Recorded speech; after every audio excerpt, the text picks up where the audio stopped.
뉴진수.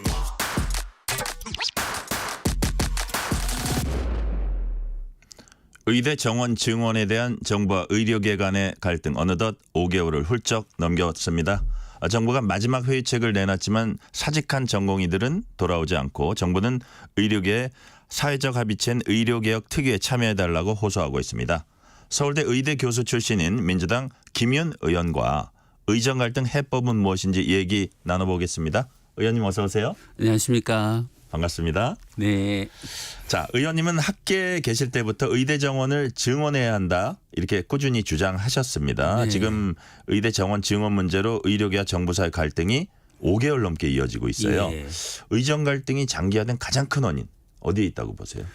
뭐 우선은 이제 정부가 2,000명이라고 하는 좀 의사들 입장에서는 받아들이기 쉽지 않은 숫자를 뭐 계속 고집을 한 게 근본적인 표면적인 원인이긴 한데 사실 그 배후에는 정부와 의사들 사이에 오랜 시간에 걸쳐 쌓여왔던 불신감 또 불리한 정책을 내놓으면 언제든지 뭐 파업이라고 하는 무기를 앞세워서 정부를 무력화시켜왔던 이제 의사들의 일종의 파업 만능주의 네. 뭐 이런 것들이 이제 깔려 있고요.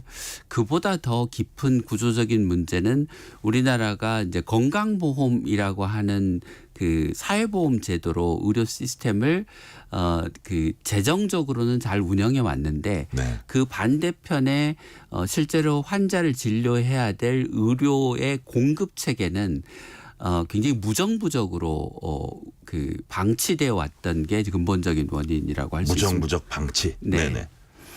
예, 조금 더 뭐 설명을 드리면 예를 들면 대도시에는 큰 병원들이 막 몰리는데 지방이나 시골에는 기본적으로 환자를 살리는 데 필요한 병원들이 부족한 상황.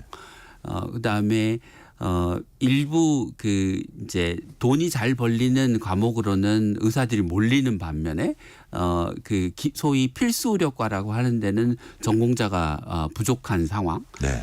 또 대형 대학병원과 동네 의원이 단순 고혈압 당뇨병 환자를 놓고 서로 경쟁하는 시스템. 이런 시스템이 전체 국민들이 받아야 될 필수적인 의료들을 보장하기 어렵게 만드는 그런 무정부적인 공급 체계라고 할 수 있을 것 같습니다. 네.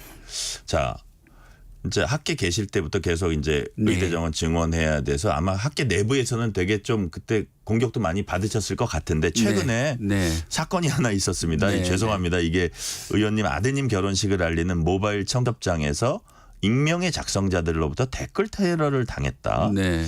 자, 어떤 내용의 댓글이 작성된 건지 어떤 일을 겪으셨습니까? 뭐 그냥 흔히 이제 인신 공격을 할 때 뭐 하는 그런 댓글들이 뭐 많이 달렸는데요. 네네. 뭐 이제 저희가 지인들한테만 알린다고 뭐 많지 않은 분들에게 초청장을 보냈는데 그게 이제 어떻게 해서 뭐 전공이나 학생들이나 이런 사람들이 이제 청첩장을 알게 된 것 같고 이게 모바일 청첩장이다 보니 거기에 들어가서 쉽게 그런 악플을 달 수 있게 되어 있어서 거기 이제 굉장히 많은 댓글이 달렸고요. 네. 실제로 이제 결혼식장에 와서 약간 뭐랄까 이게 결혼식을 방해하고 어지럽히겠다 이런 이제 이야기들이 또 의사들 댓글에도 있었고 이제 의사들이 주로 이용하는 커뮤니티에서도 그런 말들이 많이 오가서 이제 저희가 결혼식 아이들 결혼식 하는데 여러 가지 좀 마음 고생하셨네요. 네, 고민들이 좀 많았습니다. 네. 네. 자, 의원님이 정치에 뛰어들게 된 이유 이렇게 설명을 하신 적이 있어요. 입문 당시에. 네. 의대 증원 이후 앞으로 할 일이 더 많은데 네. 의사들로부터 많은 미움을 받고 있어서 전문가로서 기여하기 어렵기 때문에 네. 일단 정치권에 들어가야 역할을 할 수 있다라고 네. 하셨는데 네. 실제로 이제 등원해 보시니까 전문가로서 어떤 역할을 충분히 할 수 있겠다 확신이 드십니까? 뭐 이전에는 이제 실제로 그 정책 결정을 하는 역할을 하기보다는 네. 그 바깥에서 이제 훈수를 두는 역할을 전문가로 해왔었는데요. 예. 지금은 뭐 직접 법안을 만들어서 내기도 하고 뭐 청문회나 상임위원회 질의를 통해서 이 정부의 정책에 직접적인 영향을 미치기도 하고 네. 또 그런 그 국회의원으로서의 어떤 권한 역할이 있으니까 또 많은 그 이해 당사자들이 저와 만나서 저와 대화를 통해서 본인들이 그 생각하는 것 원하는 것들을 이야기도 하기도 하고 예, 그래서 그런 과정이 이전보다는 훨씬 더 많은 일을 할 수 있게 해주는 것 같습니다. 네. 자, 지난 2월 병원을 떠난 7,600여 명 전공의들이 무더기로 사직 처리됐고요. 이른바 빅6 대형 병원 일부 전공의들이 오늘 조규용 보건복지부 장관하고 수련 병원장들을 직권남용죄로 이제 공수처에 고소했습니다. 네. 이들 전공의 반발을 해소하려면 어디부터 매듭을 풀어야 될까요?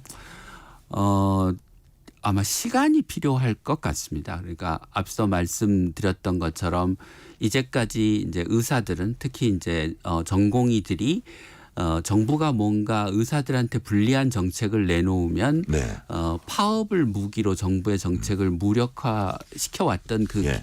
성공의 경험이 이번에도 정부가 의대 증원하려고 하는 것을 파업으로 무력화시킬 수 있다고 전공의들은 생각했던 것 같고요.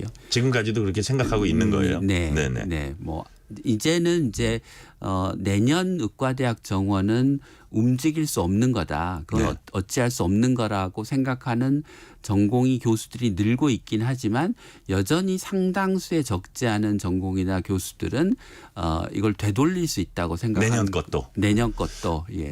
그 교수님 보시기에는 그러면 내년 건 절차에 들어갔잖아요. 네, 현실적으로. 네. 좋든 싫든 네. 내후년 거부터 전향적으로 좀 다시 협상을 해보자. 이게 좀 합리적이지 않으세요? 어떻게 보세요? 저는 그게 합리적이라고 생각합니다. 예, 예. 사실 그 선거 이전부터 저는 2025년 정원은 일단 네. 정해졌으니 그대로 두고 2026년도 정원부터 그 의사들이 원하는 대로 객관적인 근거, 사회적인 논의 과정을 거쳐서 정하면 되지 않느냐라는 이제 제안을 계속 해왔었는데요. 예.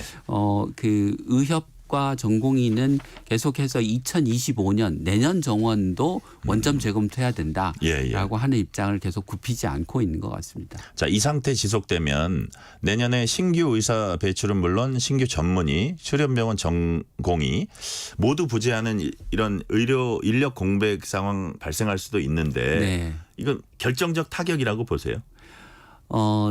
일부 피해는 불가피하긴 한데 네. 이제 현재 원래 대학병원들이 대학병원이 진료하던 환자의 한 절반 정도는 그 대학병원에서 굳이 진료를 받을 필요가 없는 중증 환자가 아닌 환자들이었거든요. 예. 이제 그 환자들이 2차급 병원, 뭐 동네 병원으로 내려가서 진료를 받으면 사실 이제 별 문제가 없을 수도 있는데 현재는 그게 또 쉽지는 않죠. 네, 쉽지는 않습니다. 그런데 이제 더 문제가 되는 것은 현재 중증 환자들이 대학병원에서 진료를 못 받는 게 좀 쌓이고 있어서 그 문제를 해결하기 위한 좀 정부의 적극적인 노력, 특단의 조치는 좀 필요해 보이는 상황입니다. 네. 그리고 이제 지금은 뭐 우리가 그 정부가 또는 뭘 해도 사실 대다수의 전공의가 병원으로 돌아오기는 어려운 상황인 것 같습니다. 그러니까 뭐 그 이유가 어찌 됐든 간에 그래서 지금은 피해를 최소화하고 뭐 그 기다려서 내년 이후에 의료 체계를 어떻게 그 정상화시킬 거냐. 그리고 그 사이에는 중증 환자, 희귀 질환자들의 피해를 최소화시키기 위해서 우리가 뭘 해야 되느냐에 좀 초점을 두는 게 바람직할 것 같습니다. 네. 의료계가 이제 단일한 소통 창구 마련하기 위해서 의대 교수와 전공의, 시도 의사회 등 3인 공동위원장 체제로 올바른 의료 위한 특별위원회, 이른바 올특위 출범시켰습니다. 네. 출범 때만 해도 이제 의정 갈등 좀 봉합 수순에 들어가는 거 아니야 이런 기대도 이제 컸었는데 네. 또 이면택 의협 회장에 대한 불신 목소리 나오고 뭐 여러 가지 요인으로 인해서 활동이 그렇게 순조로운 것 같지는 않아요. 네. 자, 이런 교착 상태 깨기 위해서 의원님은 의료계에 어떤 방식으로 지금 소통을 하고 계십니까? 저희는 이제 지속적으로 뭐 교수 전공의들과 이제 소통을 하면서 네. 결국 중요한 것은 의료 개혁이니 의료 개혁만 잘 이루어지면 의대 증원으로 인한 의사들이 걱정하는 부작용 안 나타날 수 있다. 네. 오히려 의사들이 이제까지 우리나라의 어떤 왜곡된 의료 체계 속에서 일하느라고 힘들었던 부분들도 같이 다 해결해 나갈 수 있다. 이렇게 이제 설득을 하고 있는데요. 네. 뭐 교수들은 비교적 그런 설득에 많이 공감하는 그리고 대화에 참여하겠다는 이제 의지를 보이고 있는데 전공의들은 상대적으로 좀 계속 소극적인 입장들을 견지하고 있습니다. 그래서 여전히 뭐 지금까지는 이 대화에 참여할 그런 기미를 보이지 않고 있는 게 현재 상황이긴 합니다. 네. 그렇지만 뭐 우리가 다 같이 함께 살아가는 사회를 만들기 위해서 뭐 서로 대화하고 타협하고 해결 방안을 찾아 나가야 되는 게 중요하니 지속적으로 뭐 만남을 계속하고 계속해서 설득해 나가야 되지 않을까 싶습니다. 지금 이제 국회 들어가셨으니까요. 네. 국회 차원 여론 수렴위원 특위라든지 네. 아니면 보건복지비 차원의 이제 여야 간의 긴밀한 협의라든지 이런 것도 좀 준비가 되고 있습니까? 네, 이제 그런 논의들을 계속 해오고 있는 상황인데요. 이제 정부가 만든 의료개혁 특위로만으로는 좀 문제를 해결하기 어려운 게 네. 이게 첫 번째는 정부에 대한 불신이 굉장히 심한고요. 두 번째는 결국 대부분의 의료 개혁이 법 개정 사항들입니다. 그렇죠. 그러니까 예를 들면 의료 사고가 났는데 그게 의사의 어떤 심각한 과실의 문제가 아니면 의사에게 책임을 묻지 않는 것들이랄지 뭐 전공의 근무 시간을 단축하는 것이랄지 네.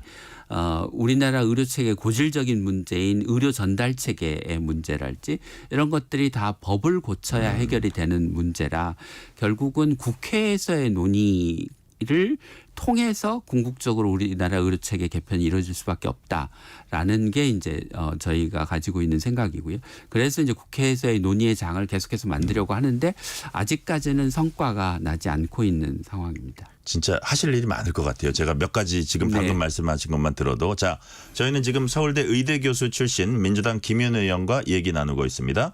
김윤 의원님은 지난 11일 필수 의료 강화를 위한 특별법 발의하셨습니다.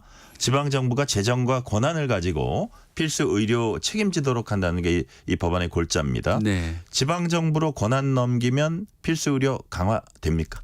그렇게 단순하게 해결되는 문제는 아니라고 예. 생각합니다. 그러니까 그 앞에 제가 이제 우리나라의 의료 체계의 문제가 뭐냐 무정부적인 공급 체계라고 네네. 말씀드렸는데 예. 그 무정부적인 공급 체계를 질서 있는 그 공급 체계 시장으로 바꾸는 게 이제 저희가 낸 법안의 골자인데요. 네. 첫 번째는 우리나라를 국민들이 의료를 이용하는 생활권 진료권으로 나누는 게 첫 번째고요.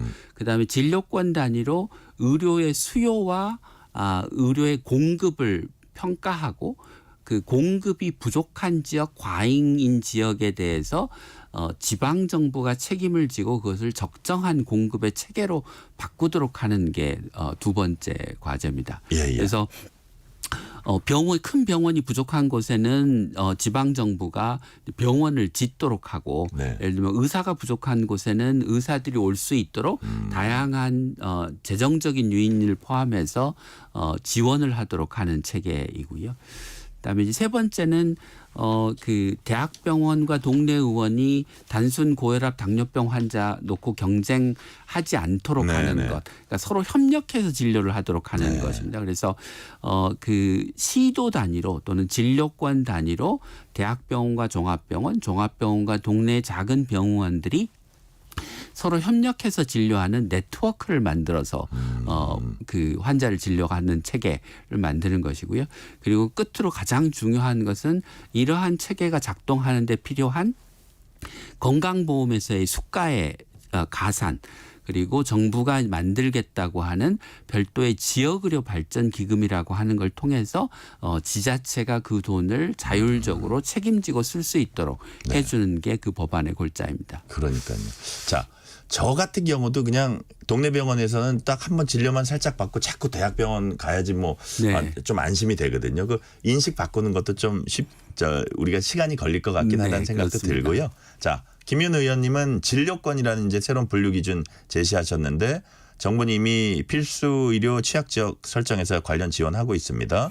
권역별로 중증 응급 의료센터 두고 산부인과 경우 분만 취약지에 있는 병원도 이제 지원하고 있습니다. 네. 그렇다면 의원님께서 제시하신 진료권은 네. 정부가 상정하는 그런 개념하고 조금 다른가요? 네, 좀 다릅니다. 몇 가지 측면. 첫 번째는 예. 분만 취약지하고 비교해서 얘기하면 정부는 분만 취약지를 그 시, 군, 구 단위로 지정해서 운영하고 있습니다. 대개는 군 단위죠.